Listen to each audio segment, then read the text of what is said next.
Shalom warga kerajaan, menyambut daripada pertanyaan banyak orang kepada kami, para pemimpin. Mereka tanya, what must we do? Apa yang harus kita lakukan pada saat seperti ini? Minggu lalu saya katakan perhatikan keadaan diri sendiri, waspada kepada penyesatan. Maka yang kemudian kita harus lakukan adalah hati-hati apa yang kamu dengar. Firman Tuhan berkata, you will hear rumors of war. Terjemahan lain berkata rumors. Rumors itu sesuatu yang belum tentu benar. Zaman sekarang namanya hoax. Jadi kita harus tahu bahwa iman datang dari pendengaran. Dan pendengaran akan firman Kristus. Tapi ketakutan juga datang dari perkataan setan. Datang daripada apa yang kamu lihat, yang kamu rasa, yang kamu dengar. Lukas 21 mengatakan bangsa-bangsa akan dalam keadaan kacau. Orang mati ketakutan. Karena apa? Karena apa yang mereka lihat dan mereka dengar. Kekacauan di antara apa yang terjadi di atas muka bumi ini. Karena itu yang kedua kita harus berjaga-jaga apa kita dengar. Demikian juga begitu banyak sekarang ini serangan kepada hamba-hamba Tuhan. Oh, kamu sudah dengar ini itu. Saudara-saudara, cek and recheck kebenarannya. Dan ada yang tidak perlu disampaikan. Saya memerintahkan pada semua pemimpin kita. Kalau ada berita hamba Tuhan jatuh, hamba Tuhan dikhianati anaknya, itu jangan disebarkan. Sebab itu memuliakan setan dan memuliakan Tuhan. Yang memuliakan Tuhan kalau ada orang bertobat. Kalau jiwa-jiwa dijangkau. Orang disembuhkan, siarkan itu di gunung, oke? Beritakan dari atap rumah. Tetapi hati-hati apa yang kamu dengar. Karena firman Allah mengatakan, war and rumors of war.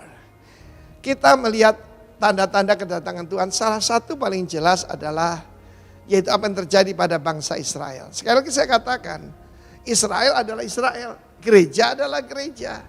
Kalau saya pernah bilang gereja itu Israel rohani, ya saya keliru lah. Umat Tuhan betul. Tapi kita bukan Israel. Israel itu sendiri.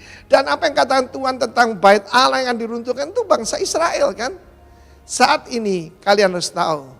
Tempat paling strategis untuk menghancurkan Israel adalah Golden Heights. Ya, Golden Heights itu dulu Bet-Shan namanya ya. Saudaraku, adalah tempat yang paling strategis. Dulu dikuasai Suriah. Dan Israel tidak mungkin menyerahkannya. Dan ketahuilah, tentara Rusia sudah ada hari ini. Sudah ada untuk melatih tentara Suriah di perbatasan Israel di Golden Heights. Kalau kita tidak mengerti itu tanda zaman, saya tidak tahu lagi lah. Banyak orang ribut, ini tandanya corona, ini tanda zaman atau tidak. Firman Allah mengatakan, akan ada penyakit sampar, gempa bumi, rumors of war. Hati-hati yang kamu dengar. Pastikan kamu cuma mendengarkan suara yang datang dari sorga. Amin. Kalaupun kita melihat berita-berita itu, kita harus tahu bahwa penyelamatan kita sudah dekat. Amin. Tuhan Yesus akan segera datang. Karena itu Israel itu adalah seperti detik jam yang menuju tengah malam. Akan tiba malam di mana tidak seorang pun bisa bekerja. Kita melihat Turki mau menyerang Yunani dan sebagainya. Turki mau dibangkitkan kekaisaran Ottoman yang dulu.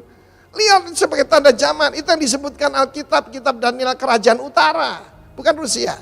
It's Turkey. Karena itu take heed, waspada dan hati-hati apa yang kau dengar. Tuhan memberkati. Amin. Warga kerajaan, senang sekali saat ini kita bisa berjumpa kembali untuk bersama-sama kita menikmati kebenaran firman Tuhan. Dan saya percaya seperti Yesus katakan, barang siapa mengetahui kebenaran, kebenaran akan memerdekakannya. Dan kali ini saya tidak datang sendirian, saya datang bersama dengan istri saya. Dan bukankah Alkitab berkata it's not good for man to be alone, gak baik laki-laki sendirian. Saya ajak istri saya.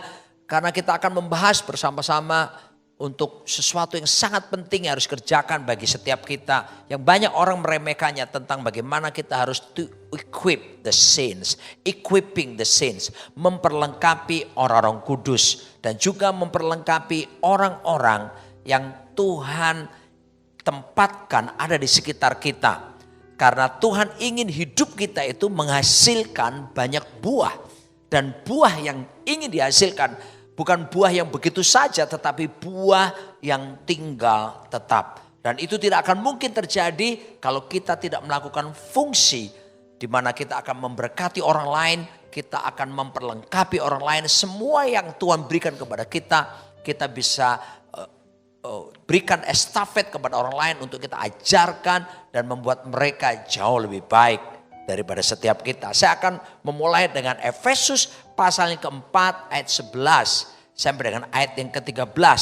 Demikianlah firman Tuhan berkata, dan ialah, yaitu Yesus Kristus kepala gereja, yang memberikan baik rasul-rasul maupun nabi-nabi, baik pemberita-pemberita Injil maupun gembala-gembala dan pengajar-pengajar untuk apa? Memperlengkapi orang-orang kudus, to equip the saints, ya, bagi pekerjaan pelayanan, bagi pembangunan tubuh Kristus sampai kita semua telah mencapai kesatuan iman dan pengetahuan yang benar tentang anak Allah, kedewasaan penuh dan tingkat pertumbuhan yang sesuai dengan kepenuhan Kristus. Alkitab menjelaskan betapa pentingnya pelayanan 5 jawatan. Perhatikan baik-baik, Yesuslah sang kepala gereja memberikan kepada setiap gereja seharusnya memiliki 5 jawatan. Mulai dari rasul-rasul, nabi-nabi, lalu pemberita-pemberita Injil, para penginjil, gembala-gembala dan kemudian para pengajar. Kita lihat kalau kita belajar supaya lebih mudah mengingatnya, seringkali orang mengajar bahwa rasul itu seperti ibu jari. Dia mengokohkan, kalau kita buat kepalan tangan seperti ini, dia yang mengokohkannya, ya. Nah, lalu kemudian nabi-nabi itu telunjuk, di mana sering mengatakan repent, bertobatlah, demikianlah firman Tuhan, ya. Nabi menyampaikan pesan Tuhan kepada banyak orang. Yang ketiga pemberita Injil itu jari tengah gitu ya. Kenapa? Ini jari lebih tinggi dari semua yang lain karena dia sering keliling. Dia beritakan Injil kemana-mana, dia dikenal lebih banyak orang. Lalu kemudian gembala. Gembala itu pakai jari manis ya. Lihat di sebelah cincin, saya pakai menggunakan cincin. Di sebelah kanan ini adalah di sebelah kanan ring atau cincin untuk pernikahan kami berdua itu diletakkan. Karena apa? Gembala itu manis gitu ya. Dia harus punya hati bapa, hati gembala yang kuat.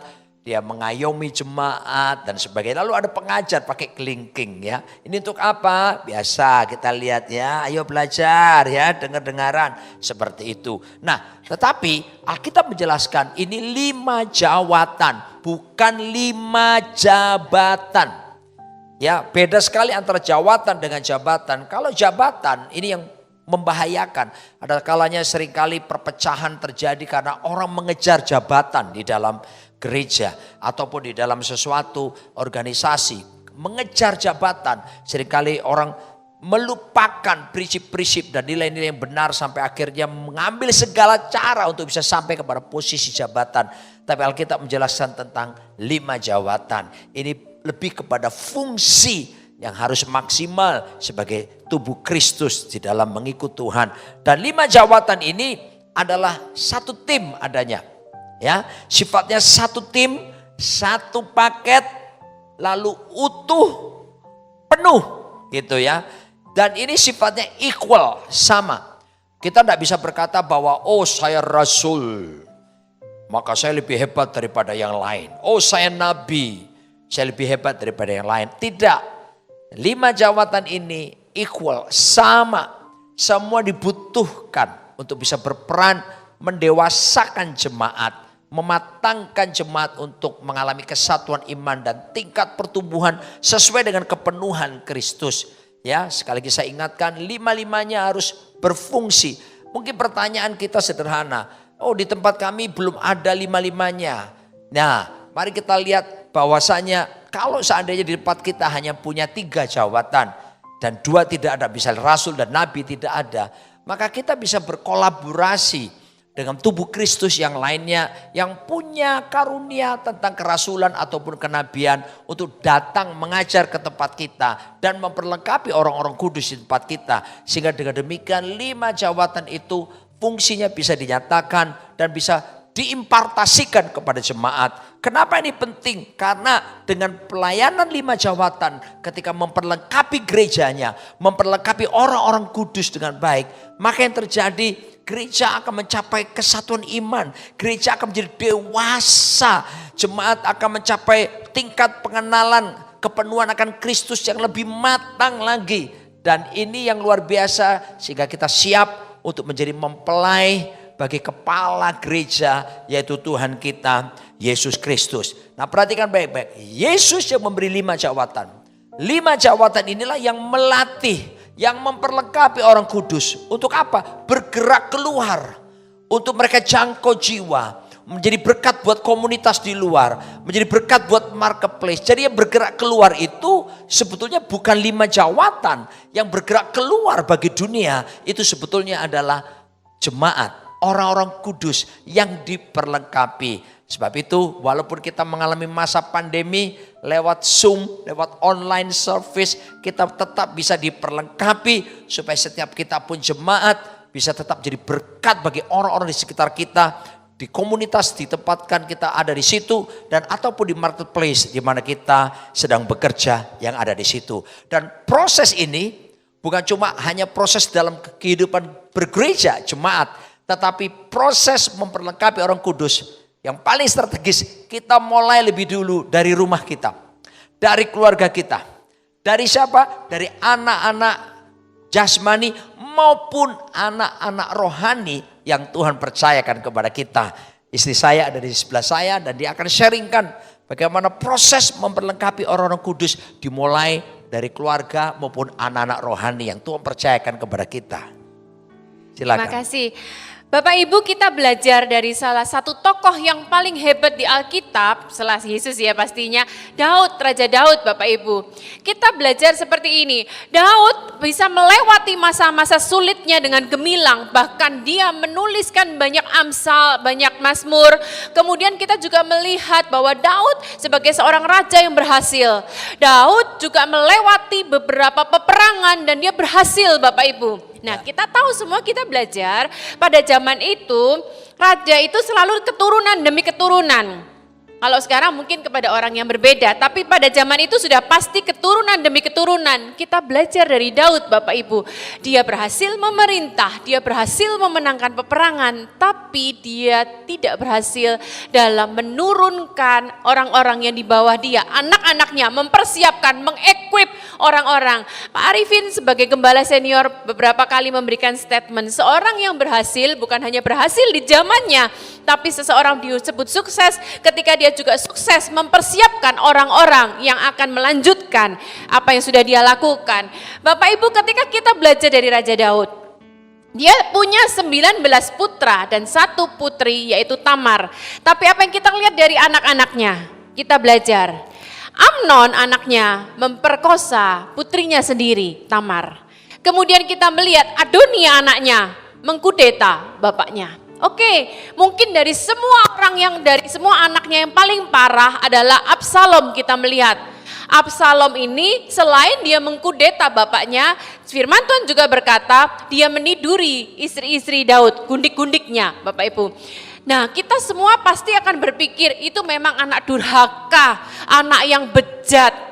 Tapi mari kita lihat dulu Bapak Ibu, kita jangan langsung judging di satu sisi kepada Absalom doang, tapi mari kita belajar. Firman Tuhan di dalam 1 Korintus 10 ayat 11 mengajarkan kepada kita gini, mari kita mengambil pelajaran dari Israel, supaya kita melihat itu dan kita tidak melakukannya dalam generasi kita. Apa yang terjadi Bapak Ibu? Mari kita lihat cerita tentang Absalom di dalam 2 Samuel. Pasal yang ke-13, mari kita lihat, kita selalu judge tentang Absalom. Tapi suatu kali, gini, ketika Amnon memperkosa Tamar, firman Tuhan berkata, bapaknya Daud marah. Tapi tidak dijelaskan di situ bahwa Daud memberi sanksi kepada Amnon. Nah, suatu kali terjadi pengguntingan bulu domba. Absalom bikin pesta untuk pengguntingan bulu domba tersebut. Dia mengundang bapaknya di dalam 2 Samuel pasal yang ke-13. Dia bilang sama bapaknya, ayo Pak datang, 2 Samuel 13 ayat yang ke-25. Ayo Pak datang ke acaraku. Tetapi raja bilang gini, maaf anakku, jangan kami semua pergi, supaya kami jangan menyusahkan engkau. Bapak Ibu, kalau Absalom kiranya sudah membuat pesta, dia berharap bapaknya datang dong, bukan membuat susah. Tapi dia sangat berharap kehadiran bapaknya. Firman Tuhan menjelaskan, lalu Absalom mendesak, tetapi raja tetap tidak mau pergi. Ia hanya memberi restu kepadanya. Bapak Ibu, bicara tentang equip tidak cukup restu, tapi kehadiran kita, waktu kita penting buat anak-anak kita. Apa yang terjadi Bapak Ibu dengan Absalom ketika dia sudah merayu bapaknya, tapi bapaknya tetap tidak mau pergi? Dia membunuh Amnon. Setelah dia membunuh Amnon, bapaknya marah, dia minggat Bapak Ibu ke Gesur 3 tahun. Jadi 2 tahun penantian, kemudian 3 tahun dia pergi ke Gesur. Apa yang terjadi? Dia pulang lagi lewat bantuan Yoab dipanggil. 2 tahun pun bapaknya diamin. Firman Tuhan berkata di dalam 2 Samuel pasal yang ke-14, berkata gini, kalau bila perlu bapakku marah, marahin aku. Kalau aku salah, tegur, hukum aku, tapi aku jangan didiemin. Bapak Ibu di rumah, bicara equipping adalah bicara kita harus berkorban waktu, kita memberikan perhatian. Kita nggak bisa bilang mengequip tanpa kita memberikan waktu. Oh, aku merestuimu nak, aku mengasihimu, hanya kata-kata. Tapi anak perlu bukti. Di sini kita bicara tentang anak jasmani, tapi juga anak rohani. Yang pertama saya mau sharing tentang who, siapa. Siapakah orang-orang yang harus kita equip Bapak Ibu? Kita nggak perlu gini, siapa yang akan jadi anak rohaniku? Bapak Ibu, orang yang Tuhan taruh di hidup kita, itulah orang yang sudah Tuhan siapkan untuk kita equip. Pertama adalah anak-anak jasmani kita. Siapakah orang yang paling kecewa ketika tidak kita equip? Bukan orang lain Bapak Ibu, adalah anakmu sendiri di rumah. Jadi Bapak Ibu sekarang jangan dulu berpikir siapa ya orang yang mau ku equip. Anak yang jasmani yang Tuhan sudah percayakan kepada kita, itulah pertama yang harus kita equip. Yang kedua, orang-orang di sekeliling kita yang sudah Tuhan tempatkan, berarti itulah yang Tuhan percayakan buat kita untuk kita equip. Equip di sini bicara tentang modeling dan nurturing. Yang kedua, saya akan sampaikan who dan what. Nanti Pak Roni akan bicara who, when-nya. What-nya gini Bapak Ibu, bicara tentang equipping di sini adalah modeling dan nurturing Bapak. Saya punya tante seorang konveksi, dia konveksi pakaian anak Bapak Ibu. Jadi bicara what yang pertama adalah kedekatan. Modeling, nurturing, pertama adalah kedekatan. Nah, konveksi itu Bapak Ibu dia punya satu pola, dia nggak motong satu-satu sesuai pola, enggak. Tapi dia taruh pola di atas, dia taruh setumpuk kain, langsung dengan alatnya langsung dipotong sesuai dengan pola. Butuh kedekatan untuk bisa dipotong sesuai dengan pola. Enggak mungkin dong Bapak Ibu jarak yang jauh kemudian dipotong sesuai pola, enggak. Itu ditempel, dilekatin, baru dipotong sesuai pola. Jadi untuk bicara equipping, bicara itu adalah modeling kedekatan Bapak Ibu. Kita butuh dekat sama anak-anak kita. Kita butuh tentang menjadi berkat, menjadi teladan, menjadi contoh buat anak-anak kita. Bapak Ibu, Pak Roni selalu menanamkan buat David khususnya putra kami satu-satunya tentang hadapi tantangan.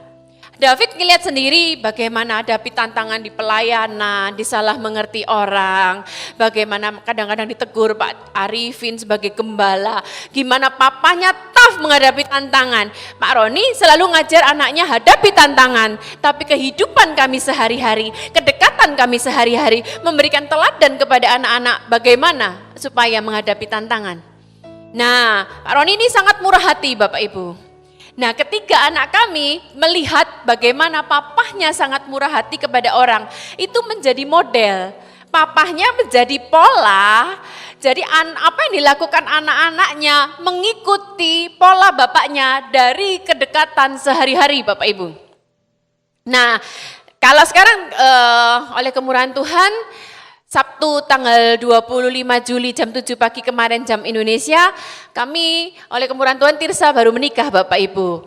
Nah anak-anak juga belajar, dia khususnya Tirsa belajar, mah gimana supaya aku bisa memanage keuangan untuk keluargaku.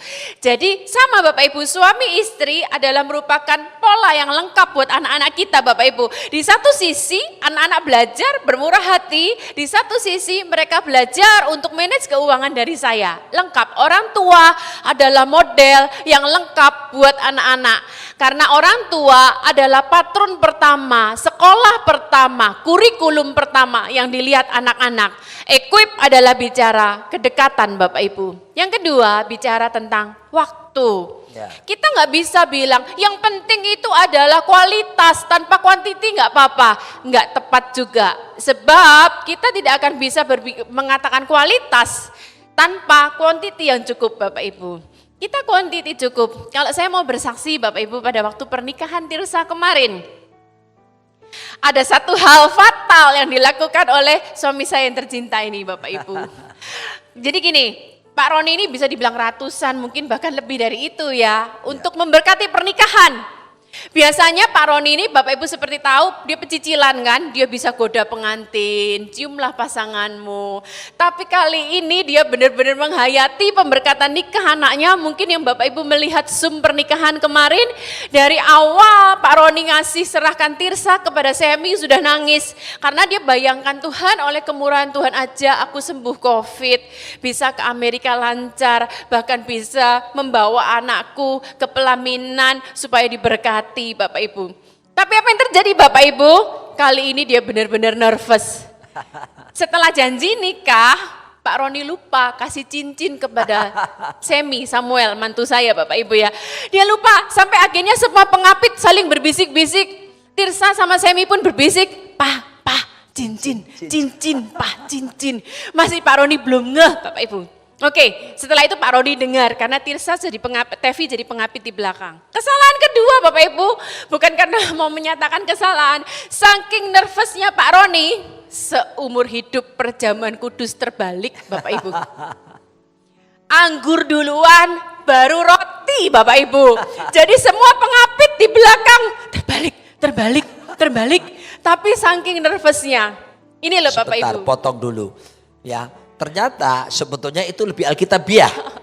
Karena pertama kali Yesus membuat mujizat, itu air putih dirubah jadi anggur. Jadi anggur duluan yang terjadi. Baru mujizat yang lain kayak 5 roti, 2 ekor ikan, roti baru menyusul. Nah ini pembelaan. Tapi begini Bapak Ibu, apa yang terjadi? Yang bikin kami terharu, bahkan kami itu bukannya melihat sebagai suatu kesalahan, tapi menjadi cerita haru di keluarga kami. Karena apa? Kami sampai nangis Bapak Ibu, karena apa? Tirsa bilang gini, Papa, justru Papa itu terbalik. Papa membuktikan betapa Papa itu sayang sama aku, Pak. Kalau memberkati semua orang itu seperti biasa, itu hal biasa. Papa nggak nervous, Papa godain orang. Tapi justru kali ini Papa salah. Di situ terbukti bahwa Papa itu saking nervousnya. Karena apa? Papa saking cintanya sama aku. Jadi akhirnya dari pengalaman ini kita bukan melihat sebagai suatu kesalahan fatal, tapi justru kita keluarga itu terharu karena bagi anak-anak kami itu punya waktu buat mereka. Bagi anak-anak kami itu benar-benar model, contoh, nurture, equip mereka Bapak Ibu. Jadi buat Tirsa bukan sebagai suatu kesalahan fatal, tapi justru dia, makasih ya Pak, Papa begitu sayangnya sama aku sampai Papa nervous, sampai terbalik Bapak Ibu. Dan yang ketiga, sebelum saya serahkan kepada Pak Roni, bicara tentang what adalah bicara teguran. Bapak Ibu tidak bisa equip, kalau terus kita bicara kasih sayang tidak seimbang tanpa teguran. Ya. Apa yang terjadi kepada Adonia? Firman Tuhan berkata bapaknya nggak pernah tegur dia. Apa yang terjadi dengan Hofni dan Pinehas anak-anak Imam Eli? Bapaknya nggak pernah tegur dia. Bapak-bapak, ibu-ibu di rumah, semua gembala juga, gembala komsel. Bicara equipping adalah juga bicara tentang teguran. Kasih juga menegur. Dan yang terakhir, ingatlah.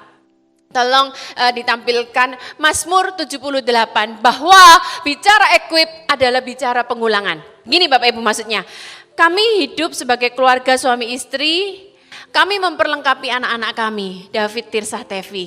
Sehingga anak-anak David, Tirsa, Tevi takut akan Tuhan, kenal firman Tuhan. Tirsa dan Semi bilang gini, aku nggak jaga, kepingin langsung punya anak. Karena mereka dua sama-sama suka anak kecil.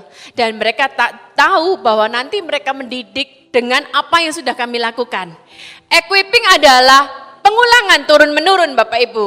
Kami melakukan mendidik anak dengan benar. Nanti ketika anak-anak kami menikah, mereka pun akan melakukan mendidik anak dengan benar. Saya tutup, saya bacakan Mazmur 78 ayat 5-6. Telah ditetapkannya peringatan di Yakub dan hukum Taurat diberinya di Israel. Nenek moyang kita diperintahkannya untuk memperkenalkannya kepada anak-anak mereka. Ingat loh Bapak Ibu, ini perintah supaya kita memperkenalkan hukum kepada anak-anak kita.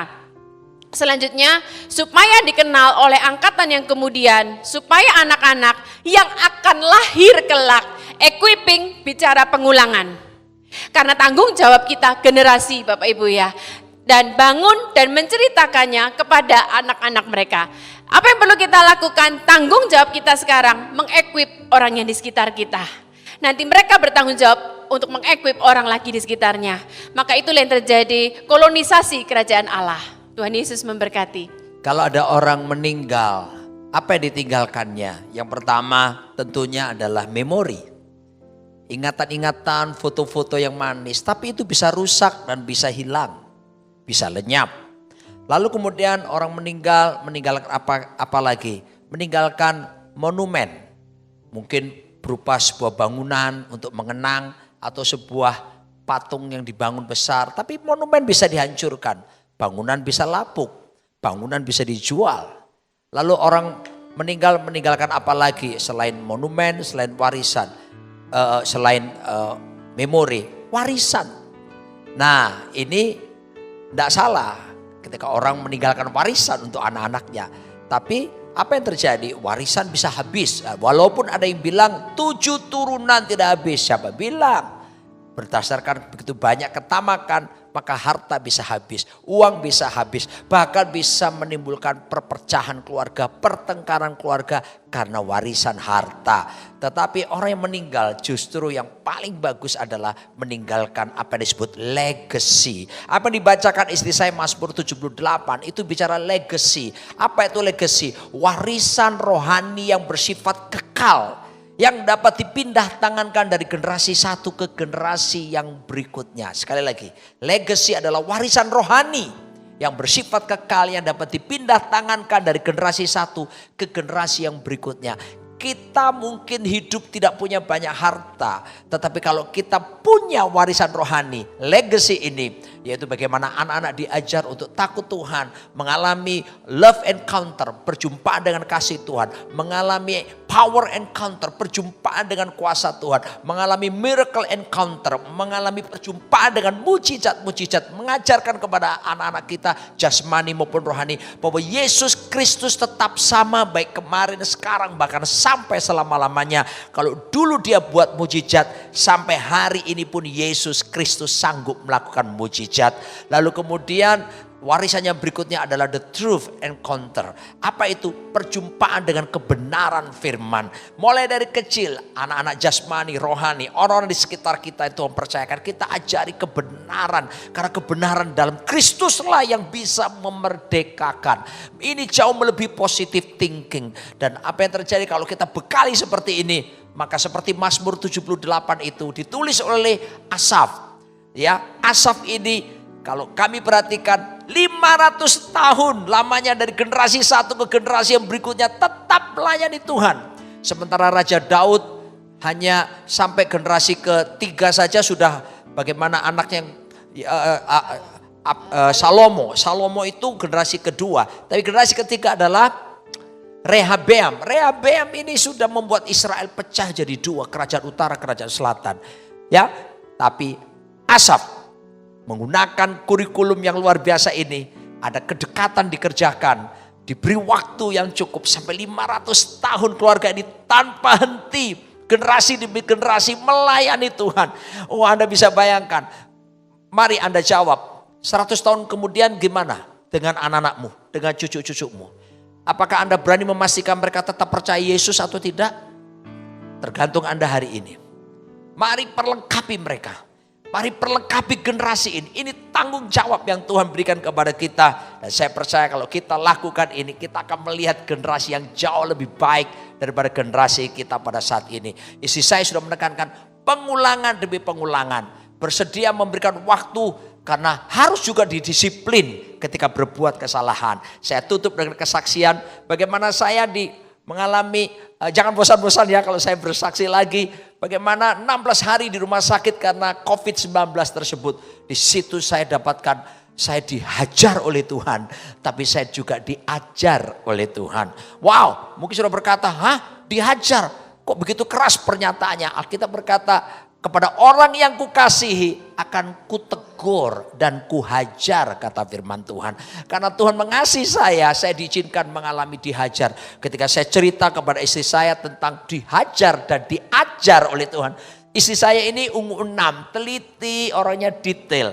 Saya kalau baca Alkitab itu begitu ya. 1 tahun selesai, Kejadian sampai Wahyu, misalnya seperti itu. Istri saya enggak. Istri saya bukan bisa setahun selesai Kejadian sampai Wahyu. Dia harus baca satu kalimat, titik komanya diperhatikan seperti itu. Dia bilang sama saya, sayang soal dihajar dan diajar itu ada ayatnya loh. Dia bilang, oh ya, saya sendiri. Ada di Mazmur 94 ayat 12 katanya dia. Saya udah berulang-ulang baca Mazmur Bapak Ibu ya. Tapi saya rasanya kok gak pernah ketemu dihajar sama dihajar berbarengan dalam satu ayat. Istri saya malah bisa melihatnya. Di sana dikatakan berbahagialah orang yang kau hajar ya Tuhan. Dan yang kau ajari dari Tauratmu. Wah saudaraku, saya berkata terima kasih sayang. Saya temukan ayat yang luar biasa. Dan itulah yang Tuhan lakukan kepada saya. Karena equipping, Tuhan memperlengkapi saya lebih lagi sebagai hamba Tuhan. Diizinkannya saya mengalami dihajar. Dihajar kenapa? Karena saya tidak jaga disiplin kesehatan tubuh saya. Sehingga akhirnya saya mengalami drop, yaitu keletihan dan sebagainya. Saya mengalami terpapar C19. Tapi saudara tahu bagaimana Tuhan menyembuhkan setelah saya mengambil keputusan untuk bertobat dan merubah memanage tubuh saya supaya menjadi sehat. Yang berikutnya diajari oleh Tuhan. Diajari apa? Untuk mulai memikirkan kekekalan yang akan datang. Untuk selalu dalam hidup ini menyenangkan Tuhan. Untuk selalu hidup ini mau sungguh-sungguh. Seperti Yesus berkata, makananku ialah melakukan kehendak Bapa dan menyelesaikan pekerjaannya. Ketika saya terima didikan Tuhan ini bersama-sama dan saya katakan terima kasih Tuhan. Dan sekarang saya menikmati bagaimana dihajar dan diajar itu sebagai satu proses untuk diperlengkapi bagi tanggung jawab yang lebih besar di kemudian hari. Jadi saya mau katakan, mari saya sampai kepada bagian yang terakhir. Kapankah itu harus dimulai? Maka sekarang saya mau katakan, jangan nanti ajalah, tunggu suatu hari saja. Atau kita katakan, oh masih muda kok jadi gak apa-apa nanti aja. No, ini waktunya. Start from now on. Mari kita lihat orang-orang di sekitar kita. Anak-anak jasmani kita. Anak-anak rohani kita. Orang-orang yang Tuhan percayakan kepada kita. Mari kita mulai menyediakan diri. Untuk kita mau melihat buah-buah yang luar biasa lewat hidup mereka. Karena Tuhan ingin kita menghasilkan banyak buah. Bukan sekedar buah biasa. Tapi buah yang tinggal tetap. Terakhir kami mau sampaikan bahwa siapakah panutan yang paling hebat yang harus kita pelajari adalah proses equipping the saints. Dialah Yesus Kristus Tuhan kita. Tuhan Yesus dalam dedikasi waktu 3,5 tahun. Dia konsentrasi untuk 12 orang muridnya. Walaupun ada satu yang mengkhianati, tapi 11 yang lain kita lihat. Dan dia dengan tekun mengajari mereka, bersama mereka, melatih mereka, mendidik mereka, memberi waktu kepada mereka. Melakukan pemuritan yang luar biasa. Hari ini kita tetap merasakan dampaknya. Kalau ini ibarat sebuah perusahaan. Perusahaan mana yang bisa bertahan sampai 2000 tahun lebih? Coba Anda perhatikan, paling ada perusahaan bunyi ratus tahun, belum sampai ribuan tahun. Tapi Yesus Kristus, kalau kita ibaratkan membangun sebuah perusahaan, company yang dia bangun dampaknya sampai hari ini. Dan kita yang ada yang percaya Yesus saat ini, kita juga ada di dalam bagian perusahaannya yang telah menikmati segala kebaikan dari proses bagaimana memperlengkapi orang-orang kudus setelah Yesus lakukan kepada para murid-muridnya, padahal mereka bukan orang-orang yang hebat. Tetapi ketika diperlengkapi, mereka jadi luar biasa. Pelayanan mereka menjungkir balikan dunia dan dampaknya kita nikmati sampai hari ini. Kalau ini kita lanjutkan kepada generasi di bawah kita, maka tidak akan mengalami 3 dosa generasi. Yang pertama, tidak menghormati generasi yang ada di atasnya. Yang kedua, tidak melayani generasi. Tapi yang ketiga, dosa generasi, tidak mempersiapkan generasi yang akan datang. So, apa yang harus kita lakukan? Mari bersama-sama. Kalau Anda saat ini sebagai suami istri, lakukan, kerjakan, perlengkapi anak-anakmu, anak-anak jasmani, anak-anak rohani. Anda pemimpin-pemimpin, lihat orang di sekitarmu yang Tuhan percayakan. Mari kita perlengkapi mereka, biarlah mereka jadi orang-orang yang melesat seperti anak panah yang melesat situ sampai kepada sasaran, sampai kepada destiny yang mereka sudah alami dan ditetapkan oleh Tuhan kita Yesus Kristus. Selamat memperlengkapi, dan bersama Yesus Anda pasti akan melakukan perkara-perkara yang besar. Amin. Kita akan berdoa bersama-sama. Tuhan, terima kasih kami memberkati seluruh jemaat-Mu dan tanamkan kepada setiap kami. Kami punya tanggung jawab untuk mempersiapkan generasi. Tanamkan kepada setiap kami bahwa kami harus terlibat dalam proses memperlengkapi orang-orang kudus. Baik dalam 5 jawatan di dalam gereja maupun dalam rumah tangga kami masing-masing yang Kau percayakan untuk anak-anak jasmani maupun anak-anak rohani dan juga orang-orang yang ada di sekitar kami. Dan supaya dengan demikian hidup setiap kami Tuhan berbuah-buah lebat, bahkan tinggal tetap. Dan kami meninggalkan legacy, warisan rohani yang bersifat kekal, yang bisa dipindah tangankan dari generasi yang satu ke generasi yang berikutnya. Dan dengan demikian keturunan kami, generasi demi generasi akan tetap ada di dalam hadirat-Mu sampai selama-lamanya. Dalam nama Yesus, amin. Puji Tuhan.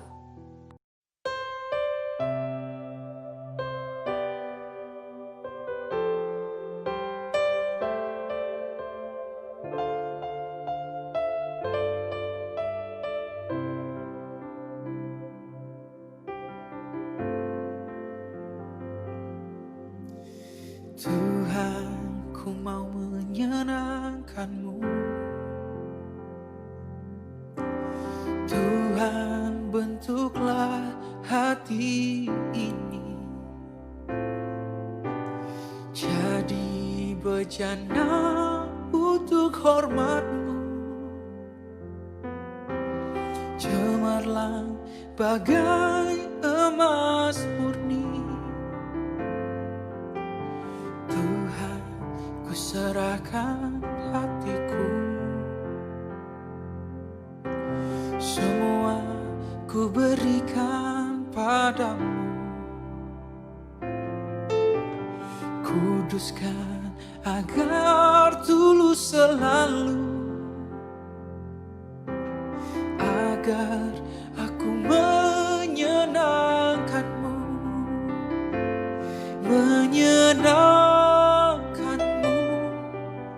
senangkan-Mu, hanya itu kerinduanku. Menyenangkan-Mu, senangkan hati-Mu, hanya itu kerinduanku.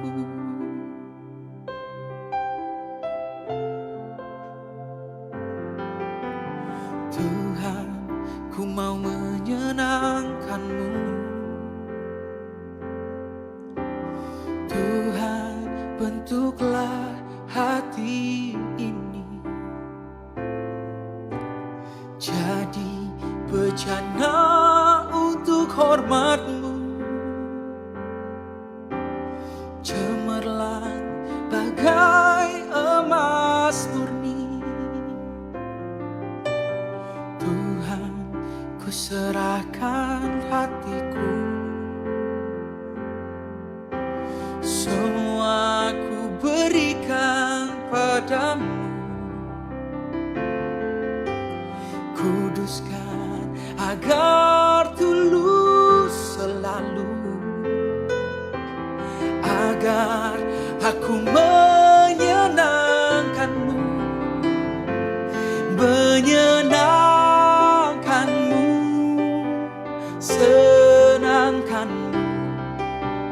Hanya itu kerinduanku, menyenangkanmu, senangkanmu.